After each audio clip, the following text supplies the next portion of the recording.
All right, here we go. Here we go. We back after a week off. It was my fault that the week was off. It was a rough weekend. I had a late start to the day. It was a big Eagles game, and yeah, that's not important right now. What's important is that we're here today. We're here today, and it's been a big weekend. It's a huge weekend. First and foremost, as you know, or not that you know, but we record on Sunday mornings, and this Sunday morning, it was the World Cup final. Argentina, they took on France, and might have been the best soccer game ever, honestly. You might have to go back into history to think about that, but it really, when it was over, I said that was one of the greatest sporting events I've ever watched in my entire life. I've watched my Eagles win a Super Bowl. That's definitely up there. And unbiasedly, that game was amazing. Beat Tom Brady. Shootout with Tom Brady. Defense came in at the end. Strip sack. Brandon Graham. Super Bowl win. Cha-ching. But, yeah, so don't worry. We're going to talk. This is an MMA podcast, first and foremost. We are going to get into this weekend. Sean Strickland took on Jared Cannonier in the fight night.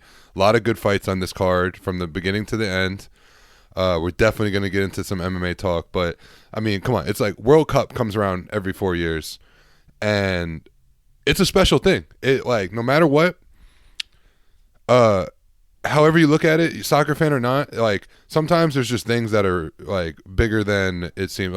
This is countries coming together. This is reasons why I love this comparison with soccer and fighting, because it's the same thing in a way where especially when it comes to World Cup and national games, these are countries playing countries, the best of the country playing other countries. Same thing with fighters all over the world. You got a guy from Africa coming to America to fight a guy that's from Dagestan, Russia. And it's just amazing when the cultures collide like that. It tends to be the most it's special. I don't know. Something about that is special. We get it. Football, we all love Americans. We love football. We love baseball. We love basketball. That is not to say that those are not some of the most entertaining, freak athletes.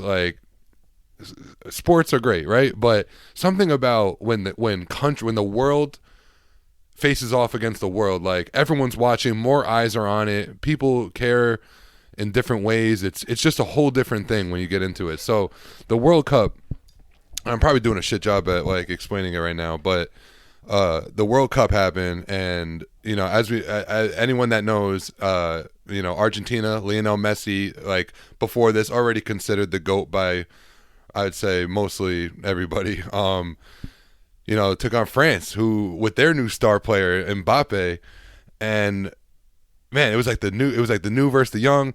First of all, I have to mention, got my boy K DAWG here. This has been my best friend since birth, essentially. From just back in the day, the first person I ever knew. He's the producer, he's the man behind the scenes, he's the editor, he does everything. And this dude is the biggest Messi fan I know. So just briefly, I would like to talk about this World Cup game with him, because it's a special day for him. It's a special day in sports. It's a special day for soccer. It's a special day all around, and in so many different ways. So yeah, K DAWG, introduce. Hello, mic check. Hello. There he is. All right. So quickly, first of all, just off bat, what are the emotions like right now?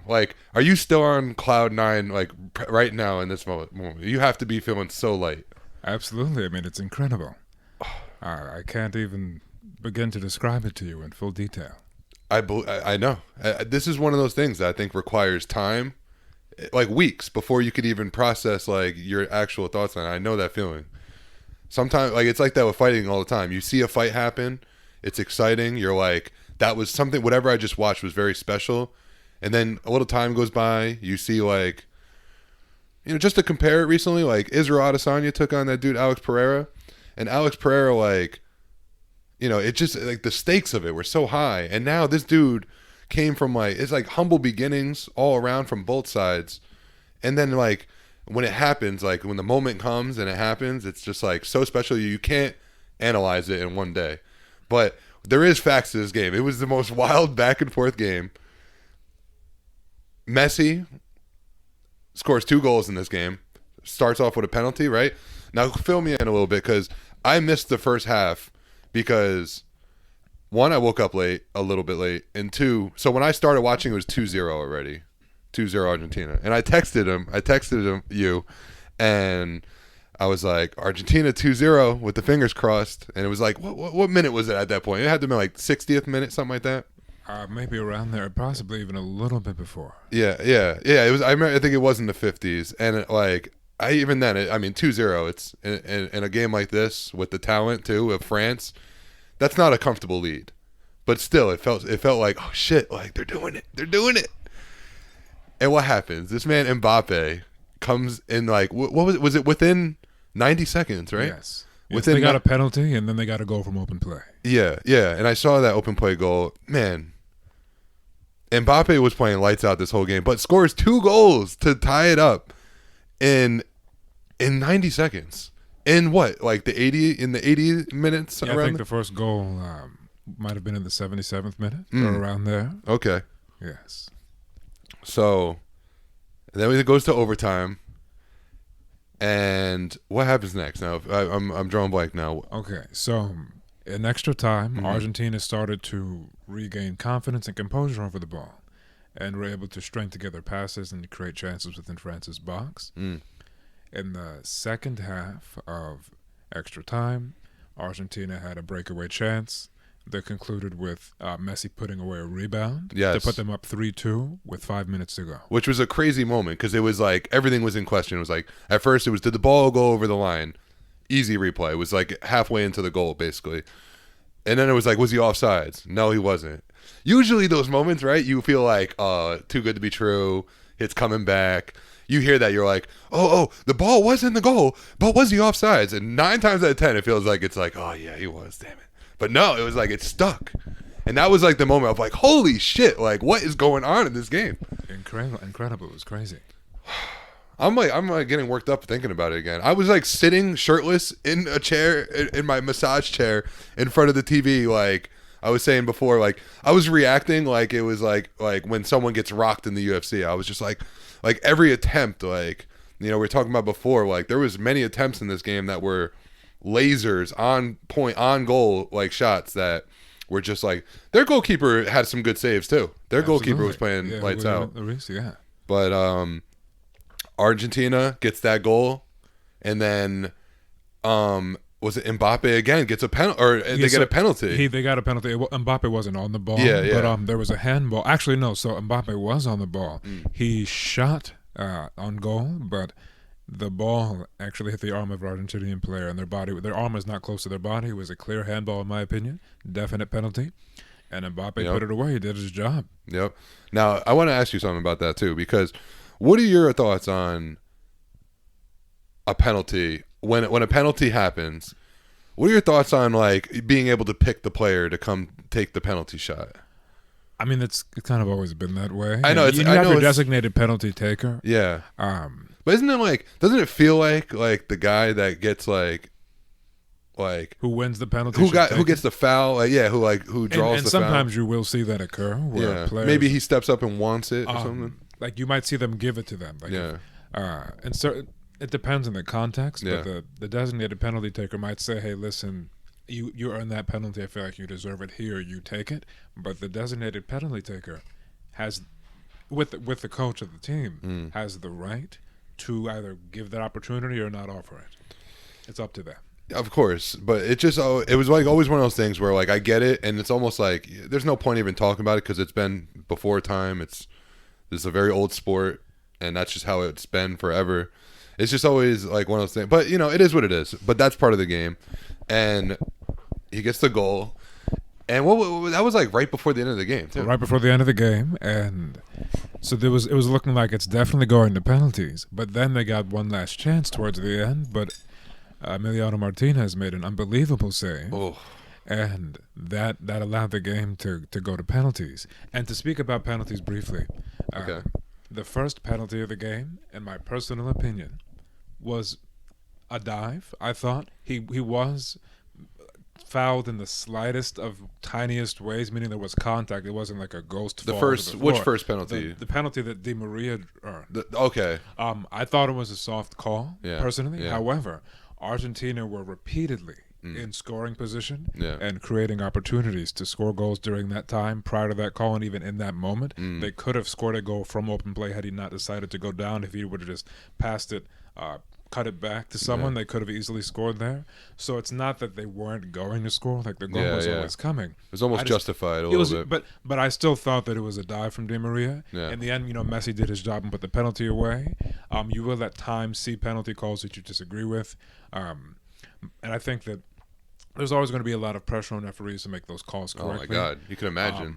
And Referees get not just death threats, but sometimes they die. Yes. Sometimes they die, especially in a World Cup game in the final. Yes. So, But I gotta say, overall though, you see, I didn't see that, but I could see what you're saying though. Like, if the chances were there, it's almost like an accumulation, and it becomes like, once again, the ref's gonna start to feel pressure to be like, all right, they almost scored here. Was there a call? Maybe not. And then eventually it's just like, all right, like.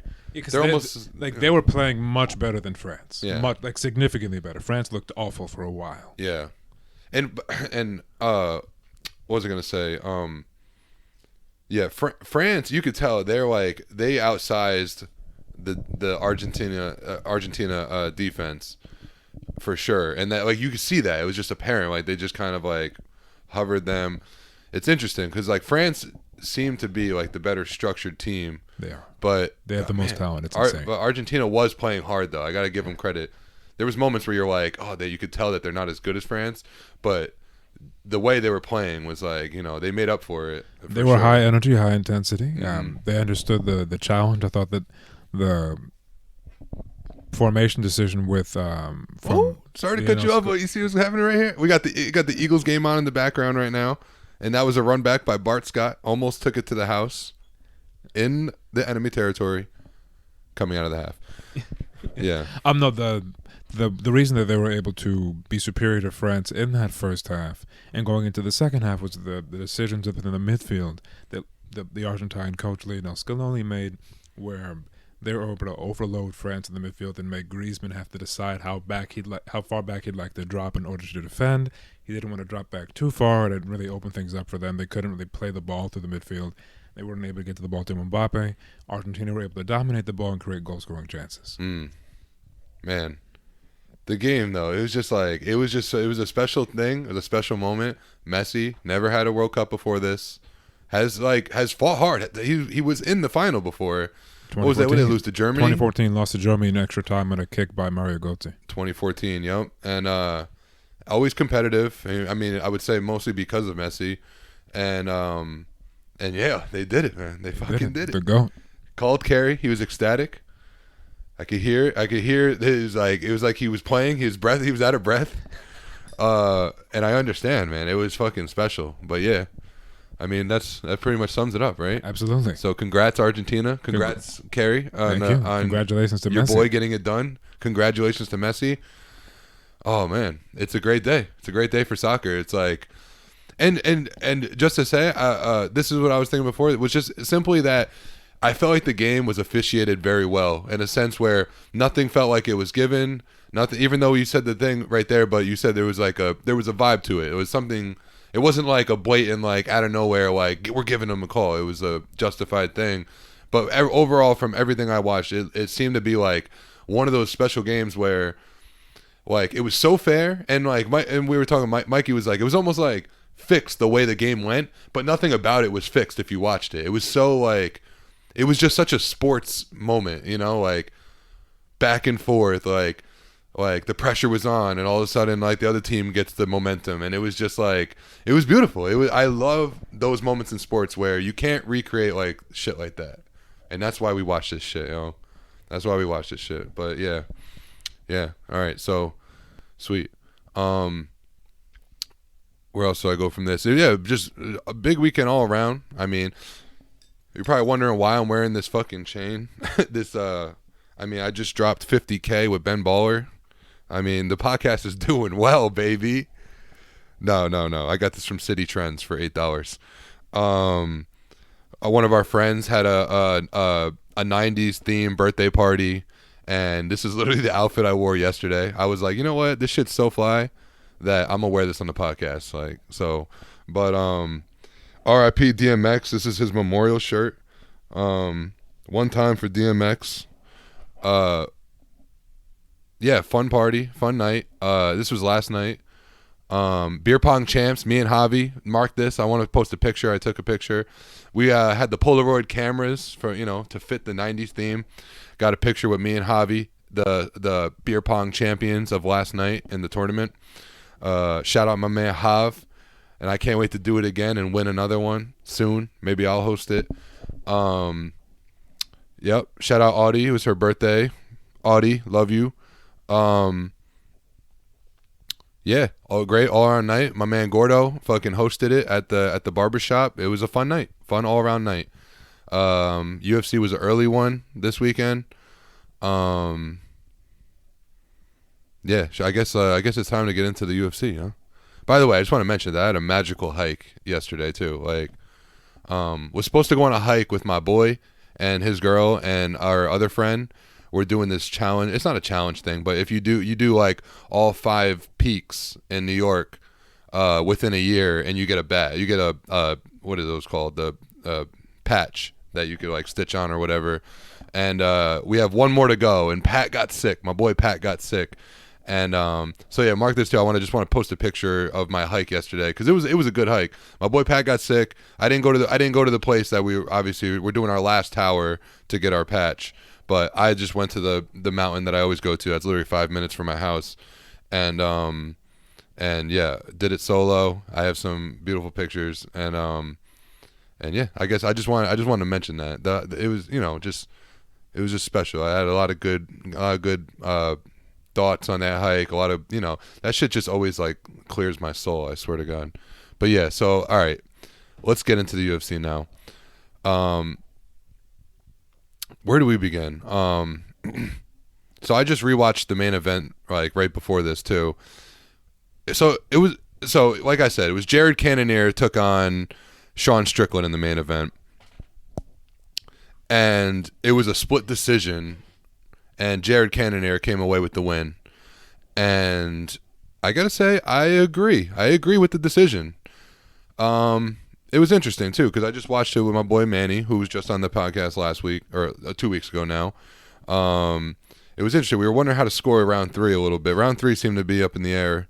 All the rounds were kind of up in the air, but overall, just to sum it up in the simplest way possible, I think that Jared Cannonier just deserved the win because he landed the heavier shots. It's not like he landed significantly less shots than Sean Strickland. Oh my God, that's a catch. Let's go, A.J. Brown.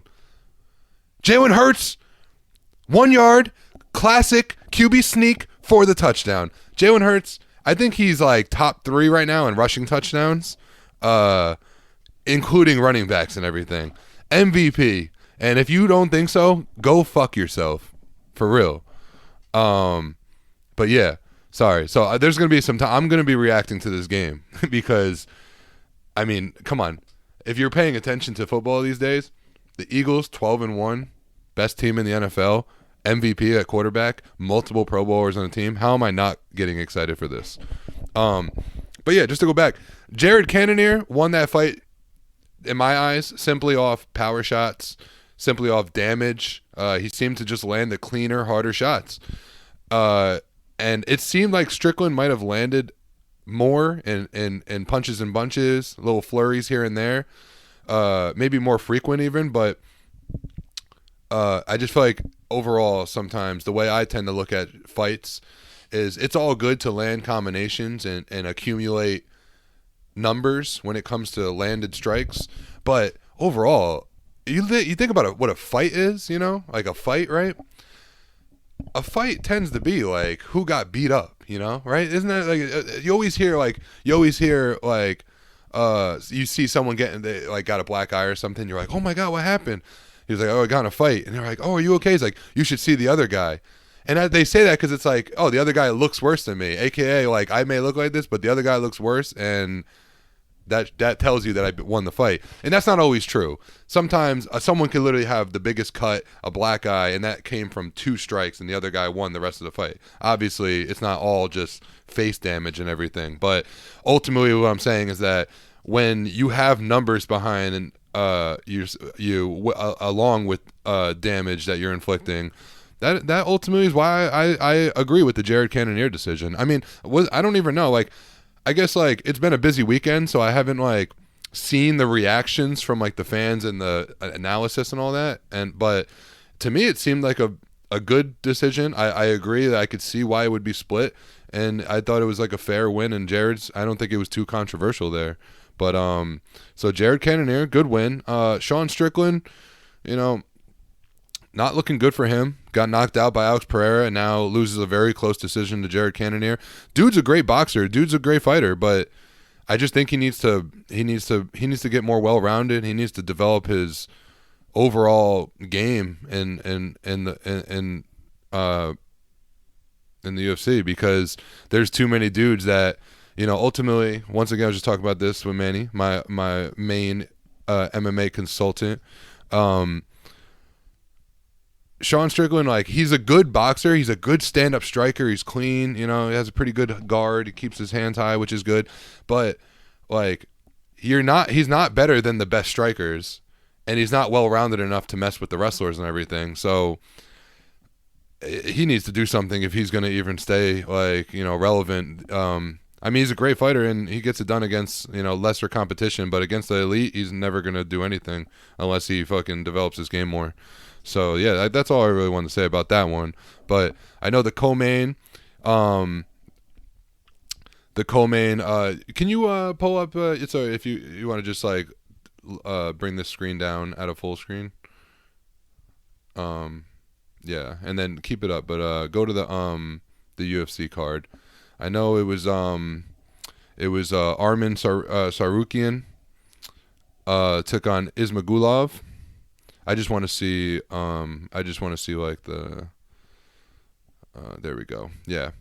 All right. So it was Armin Tsarukyan, like I said, took on Damir Ismagulov. Man. So this fight, all right, like, this is like the shit, right, that, like, I love about the fight game too. Because, all right, so both these guys, right? Both these guys.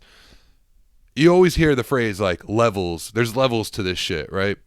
There's definitely, without a doubt, levels in the fight game. Like, there's exciting lesser fighters, like, that are talented guys and up-and-comers, but they're like, you know, like, for instance, the Paddy the Baddies. This is a perfect example.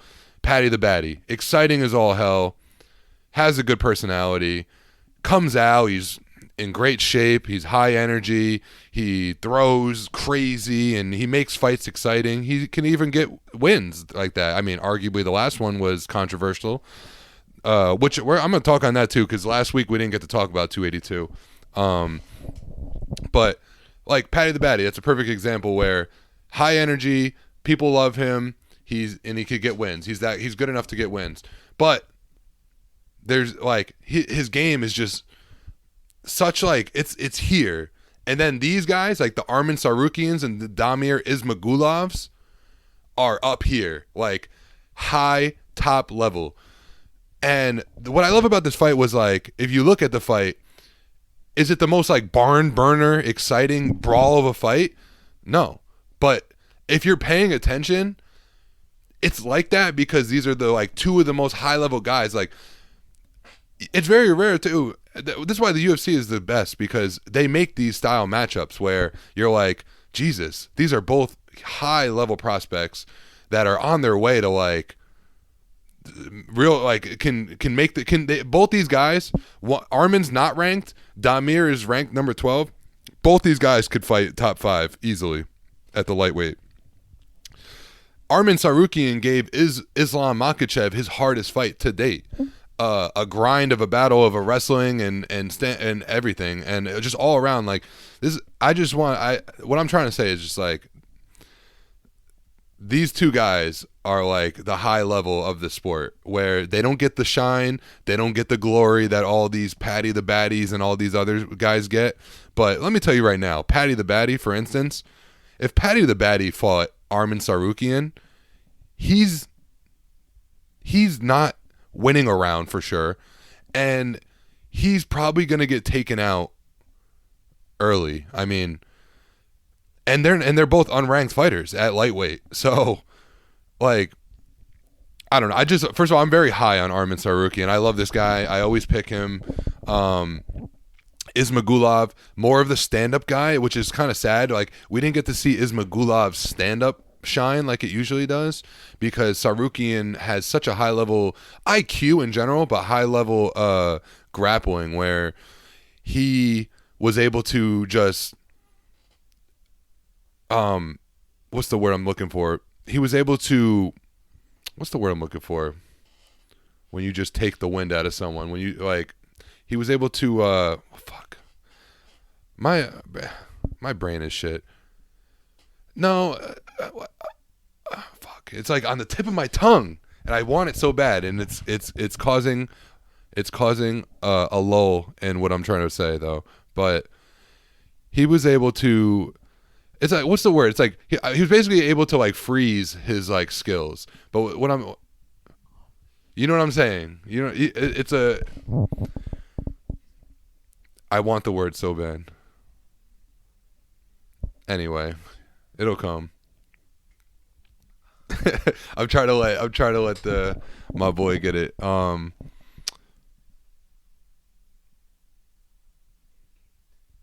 It's like that, yeah. Mitigate's a good one. Mitigate, sorry, mitigate. I'm retarded. I barely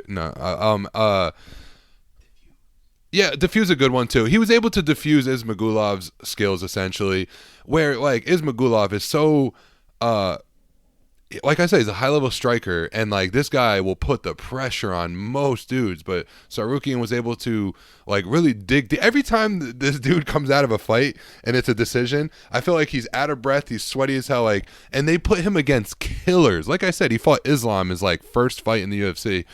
Like, he's fought Davi Ramos, who, if dudes remember Davi Ramos, like when he was in his prime, Davi Ramos, high level grappler, was able to beat that guy in a grappling fight. Like, I'm really high on Armin Tsarukyan.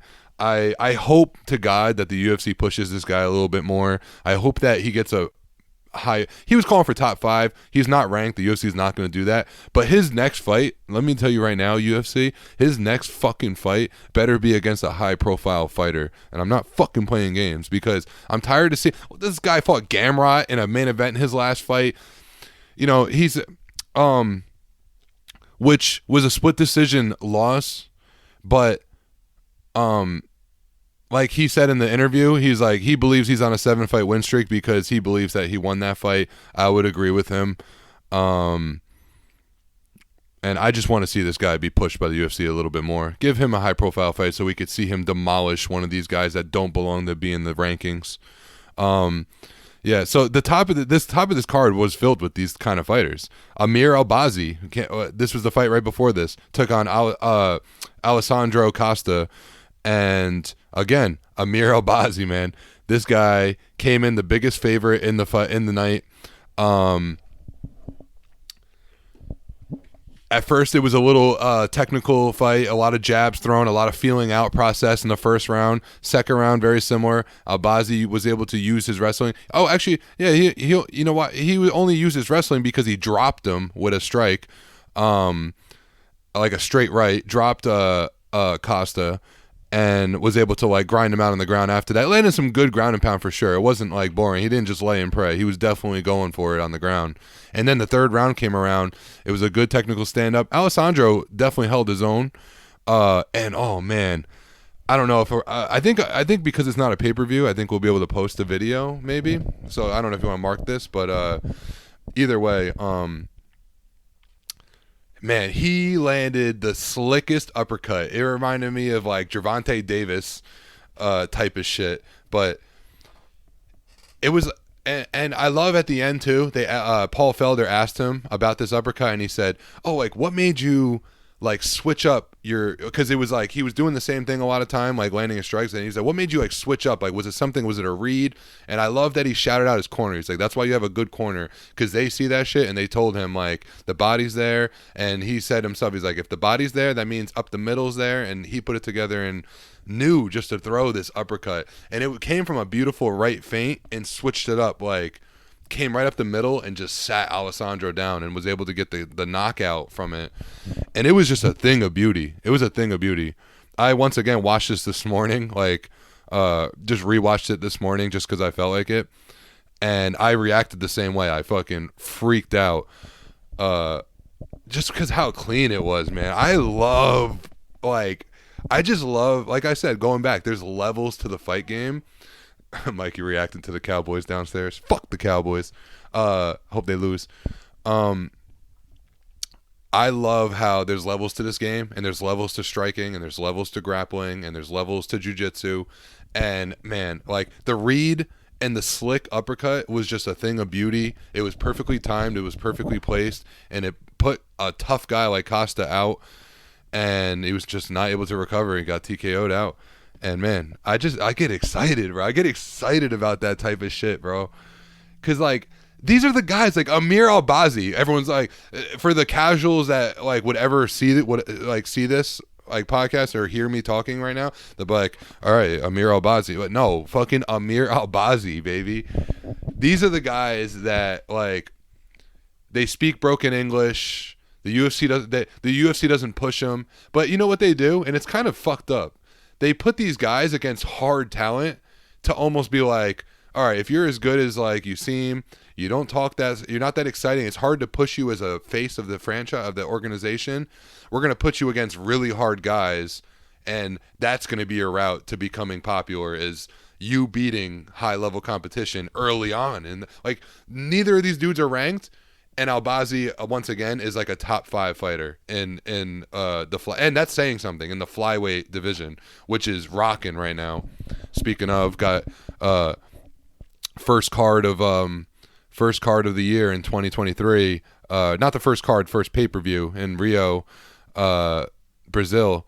Flyweight championship, the 4th fight between Brandon Moreno and Davison Figueiredo.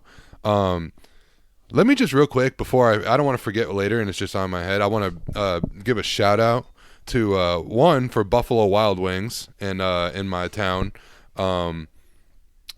They gave me this poster. We went to UFC 282. We went to Buffalo Wild Wings to watch UFC 282. Hold on, I'm gonna put the mic down so I could show this poster real quick. Mark the time. I don't know why I want to mark the time. I don't. But look at this. Making sure that you can see it.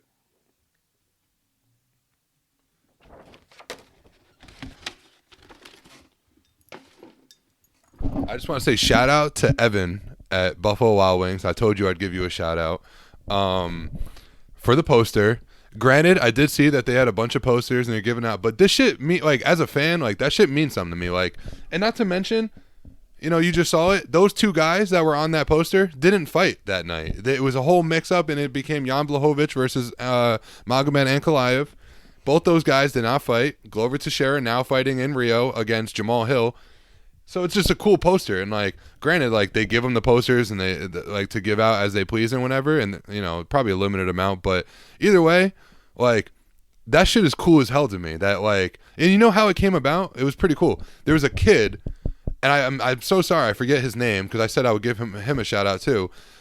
Shorter guy with glasses, cool kid.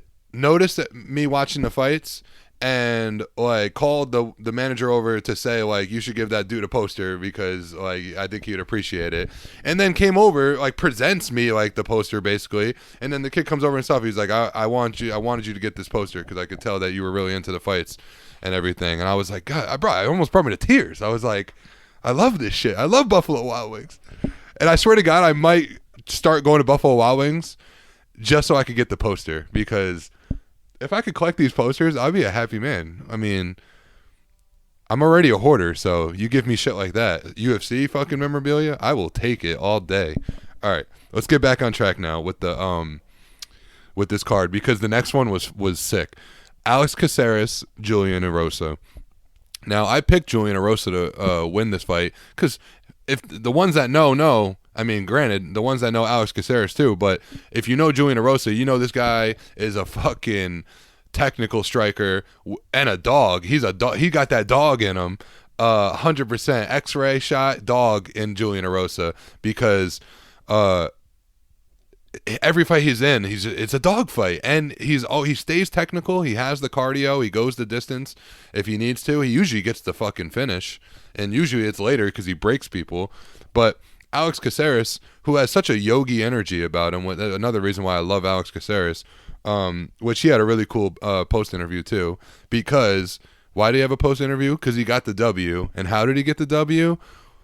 Oh, mark the time. I'm gonna post a picture of, even if it's a still frame, of this beautiful head kick knockout. And the reason why it was beautiful because it was like almost in a way accidental, but not really. It was like it was 100% like IQ. What happened was he threw. I don't know if it was right or left, but he threw a punch that whiffed. And it was such a hard punch that it like threw him off balance. And because he's Alex Caceres and he's like fucking, he literally reminds me of that fighter from Tekken, the Jamaican fighter from Tekken. No, sorry, it's not Jamaican, Brazilian. Eddie, yeah. It is Eddie, right? Yeah. Fucking the capoeira fucking fighter.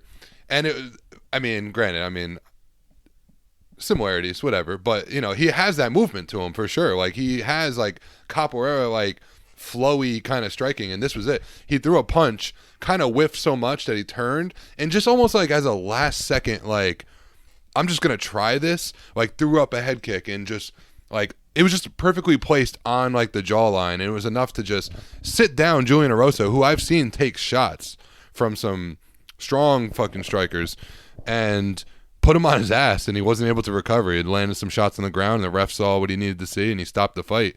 And Alex Caceres, man, fucking awesome thing. Such a yogi fucking person, and a yogi fucking interview at the end too, because he said, I'm gonna fuck up like exactly what he said, but it was essentially like. Oh, I remember what he said that was important. But he was saying before, like, oh, like, you know, how we're all connected, like people in general, like we're all like, you know, it's all energy and we're all just connected together as like one whole thing. And then he said something that was nice. He said,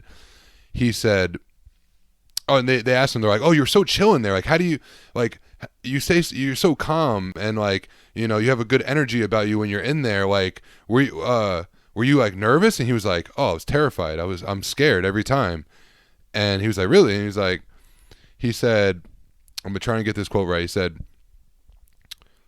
the most you can do is be honorable and just hope that courage finds you. Like essentially like that. Like, so basically said everything you do, and this could go for anything in life, that do whatever you do with honor. Like, you know, do it with honor, and you can't expect to be courage. You can't expect to be brave. You just hope that comes. And the most that you can do is be honorable with what you do, and just hope that courage and bravery follows. That's all you could do is hope for that. But at the very least, it's good to be honorable. It reminded me of like the honorable Jon Snow. You know, like Game of Thrones, like.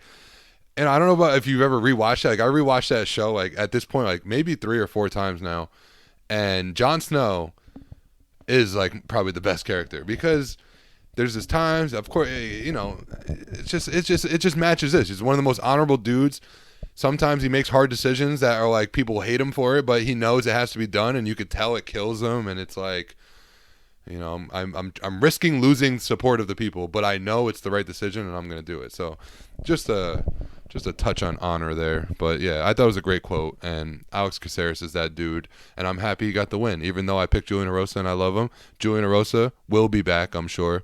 I have no doubt about that whatsoever. Now scroll down. I'm pretty sure this fight kicked off the main card, right? Yeah. No, it didn't kick off the main card, but it was a second fight. And woo, baby, this was the moment of the fight. This was a performance bonus, whatever you want to call it. It could have even been fight of the night, I guess. Yeah. Now I'm thinking, had to have been fight of the night, even though it was only 2 rounds.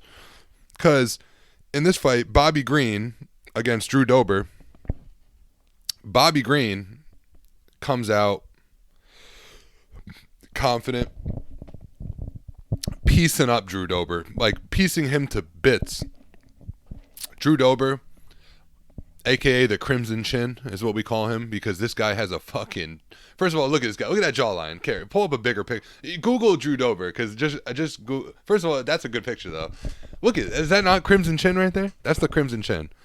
We're gonna post a picture of Drew Dober right now with the just his head too, just his blocky ass, perfect fucking jawline chin. Not to mention, dude has a fucking pretty solid body as well. I mean, that's just facts. But this guy, not only like, and obviously like the chin is not just looks, because that guy takes a punch like no other. Who remembers Terrence McKinney in his last fight? Terrence McKinney he came out like a bat out of hell and put Drew Dober on his ass and hit him with shots that were so fucking powerful. Oh, I love Terrence McKinney. I can't wait till he fights again. But it looked like he starched Drew Dober, and then Drew Dober still didn't get knocked out, comes back, and then puts out Terrence McKinney. Crazy. And now this fight, very similar.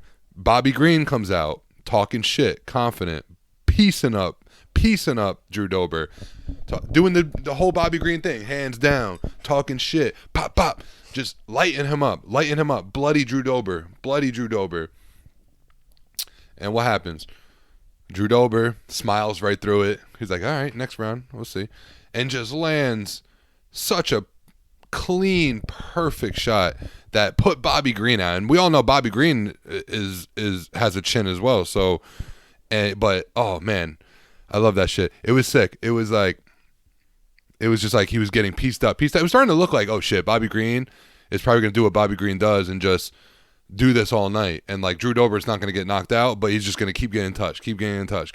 And Bobby Green's probably going to get performance of the night, fight of the night. But no, what happens? Drew Dober finds the clean shot and puts Bobby Green out. Dude produces some serious power, man. Some serious power there. And definitely the moment of the night, for sure. Definitely the moment of the night. Alex Caceres' head kick was up there for sure because no one saw that coming. But this was the more high-profile fight of the night. And it delivered. I guess like the last fight I wanted to touch on was the first fight of the main card, which was Michael. Let's try to get this. Oleksiejczuk took on Cody Brundage. Michael is from Poland. He looks like Jan Blachowicz, which is hilarious because he's from Poland. I call him Baby Polish Power because obviously Jan is the daddy Polish Power, and Michael Baby Polish Power, which it came into play once again. Cody Brundage, all wrestling kind of guy, comes out, does what he does, gets the takedown, decent control, but man, this dude Michael, just when you think he's just like, man, the fight game is getting crazy. This shit is evolving out here because this dude came in and he was just known as like he had that power in his hands, like he touch you, you go to bed type of shit. But this man, Cody Brundage, is a all out like all American wrestler. Takes down this guy. You think like, oh shit, this is like Michael's one weakness. No, Michael reverses his fucking wrestling and then lands some of the vicious ground and pound and puts him out on his back.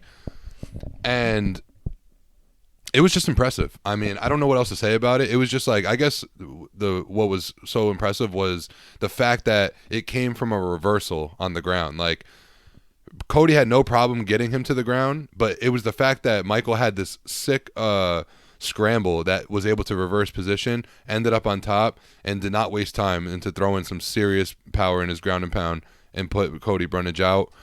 And it was exciting. It was a moment. It was appreciated from me, to say the least.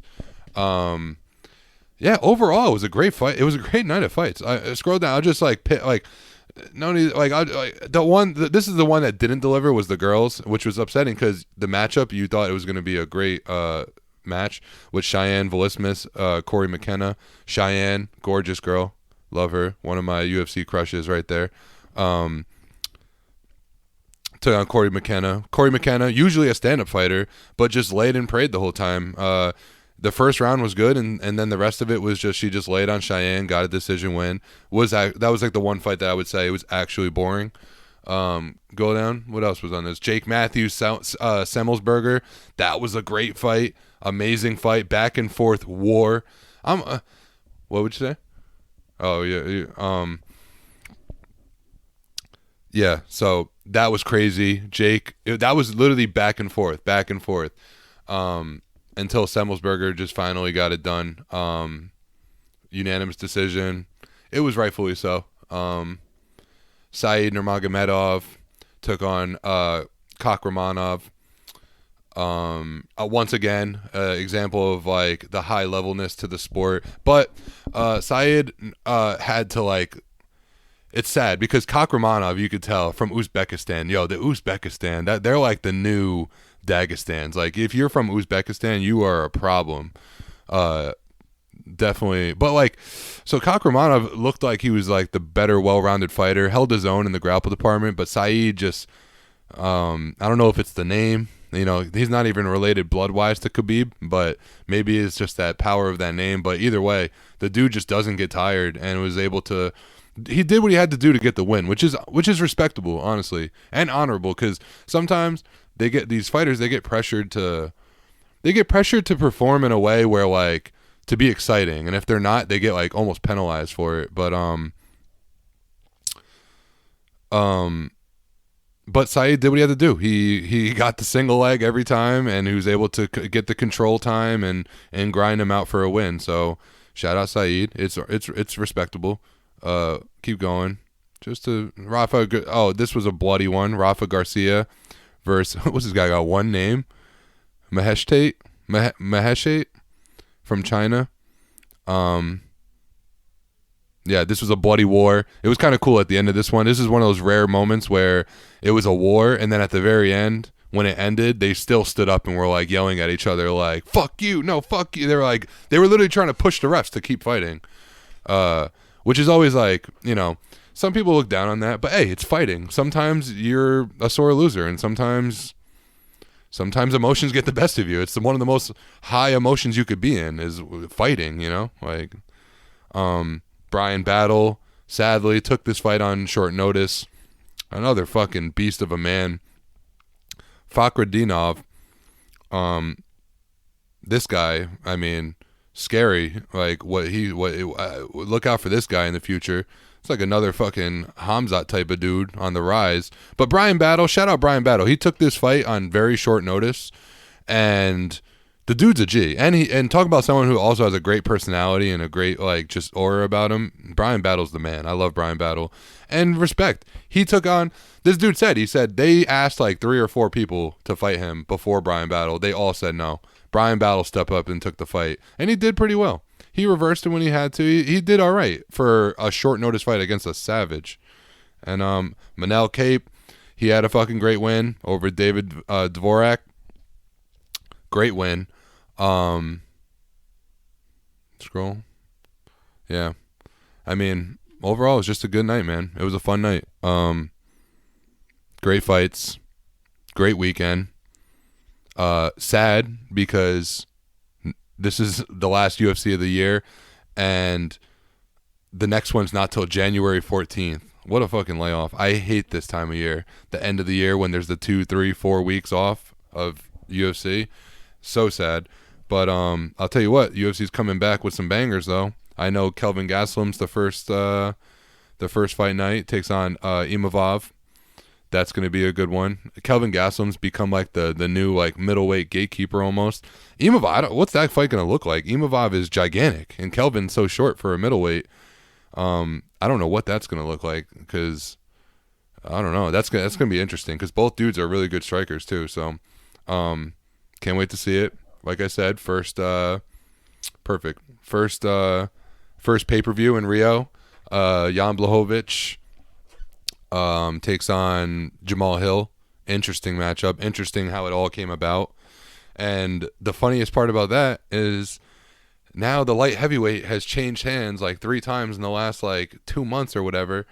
And now, depending on how this fight goes, if there's a chance that Glover wins and then retires on top, and then the belt becomes vacant again. And what are you going to do? Have Jamal Hill fight again? No. Is the UFC going to put Jan Blachowicz in there? I'm not sure. Are they going to put Ankalaev? I don't think so. So what the fuck is going to happen? I don't know. Maybe they have to bring back DC out of retirement to fight John Jones or something. But no, that's a joke, obviously. But yeah. So fucking A. Great year for the UFC. What else? Real quick before I sign off, let's see how the Eagles look real quick. They just showed the score, now showing a highlight. This better be a pick. Just missed it. Damn. Yeah, fly Eagles fly. On the road to victory. Fight Eagles fight. Score a touchdown 1, 2, 3. Hit them low. Hit them high. Watch our Eagles fly. Fly Eagles fly. On the road to victory. EAGLES. Eagles. I wanted to sing that, but that was kind of cool how I did it too. So, and if you're hating on it, I don't care. We're 12-1. We're the best team in the NFL. So, yeah, 17-13. Chicago giving us a fucking fight. We're in the Windy City. Look how cold it is. All the fucking like steam and what's that called? The breath. You can see the breath flowing out of everyone's helmet. It's cold out there. You know it's cold out there. Yeah, so I'm going to go finish this game. Hopefully we get this W.